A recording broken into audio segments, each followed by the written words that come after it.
Kafka no nació por azar en Praga, y Praga no es una ciudad cualquiera. El nombre de Praga significa umbral, el lugar donde se pasa de un estado a otro.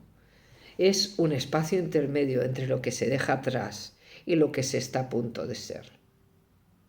Y Kafka fue exactamente lo mismo, un hombre atrapado entre identidades, entre épocas, entre dolores, entre mundos que nunca encajaban del todo. Pero Praga, además, no es un umbral geográfico únicamente, también era un umbral espiritual. Durante siglos había sido uno de los grandes centros místicos y cabalísticos de Europa, la ciudad del Maharal, del Golem, de las historias judías sobre la creación, el verbo, la verdad, la muerte. Esa memoria seguía viva en cafés, en círculos intelectuales donde se hablaba de mística, psicoanálisis, filosofía y de culpa ancestral. Kafka creció respirando ese ambiente. No fue cabalista, pero sí estudió hebreo. Buscó sus raíces y trató de entender qué significaba ser judío en una familia que se había alejado de la tradición. Su vida interior, sin embargo, era lo contrario al camino espiritual. Su padre era un hombre autoritario, imponente, humillante. Su madre emocionalmente ausente. No había ternura, no había sostén, no había equilibrio. Desde la Cábala es un árbol de la vida invertido. La Geburá está desbordada. La Geset era insuficiente y Tiferet inexistente. A esto se le sumaba un cuerpo frágil y agotado. Kafka no vivía en su cuerpo, sobrevivía dentro de él. Enfermedades crónicas, agotamiento, tuberculosis, un Malhut debilitado, incapaz de sostener el alma que contenía. La sexualidad era otra herida profunda de Kafka, que deseaba y se culpaba al mismo tiempo. Se acercaba al amor y huía de él con la misma intensidad. Yesod estaba fracturado.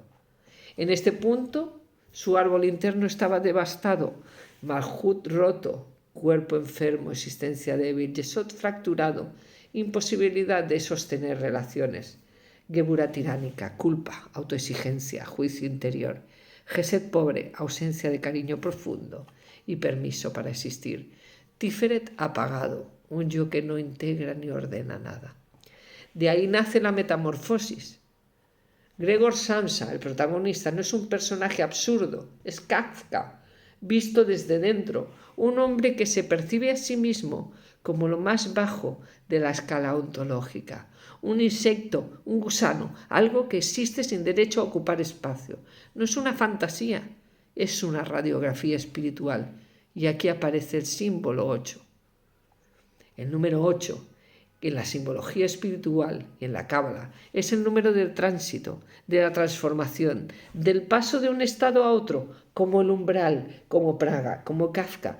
Representa la metamorfosis natural, el gusano que se encierra en el capullo y sale convertido en mariposa. Es elevación, es transfiguración, es tránsito hacia arriba. Pero Kafka invierte el símbolo. Su metamorfosis no es ascenso, es caída. No es gusano mariposa, es humano insecto. Es evolución al revés. Una metamorfosis invertida, un 8 torcido, que ya no conduce a la luz, sino a la pérdida absoluta de la forma humana.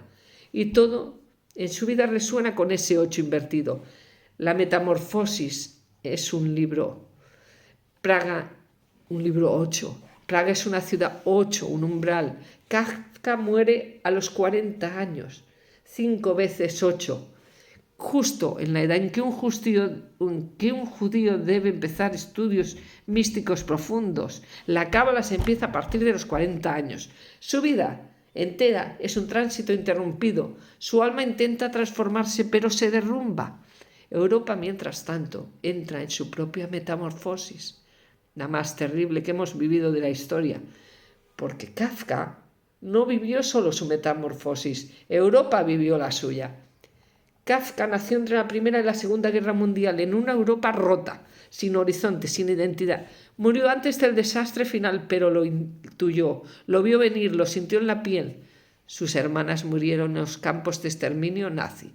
Lo que él escribió como metáfora, la caída del humano a lo infrahumano, Europa lo convirtió en el método. Millones de seres humanos, millones, reducidos a números, a cuerpos sin nombre, a gusanos, ante la máquina del odio irracional, del odio más profundo. Kafka pidió que destruyeran su obra, como si quisiera borrar la letra inicial del golem, de Emet, que quiere decir verdad, Amet, que quiere decir muerto. Solo una Aleph separa la vida, la verdad, de la muerte. Una autoaniquilación completa, una metamorfosis final hacia la nada. Pero su amigo Max Brod desobedeció, y lo que Kafka no pudo sostener en vida se volvió imprescindible después de su muerte. La metamorfosis no es un cuento, es la fotografía anticipada del colapso de su alma, de su cuerpo, de su identidad, de su sexualidad, de su familia, de su ciudad y de toda Europa.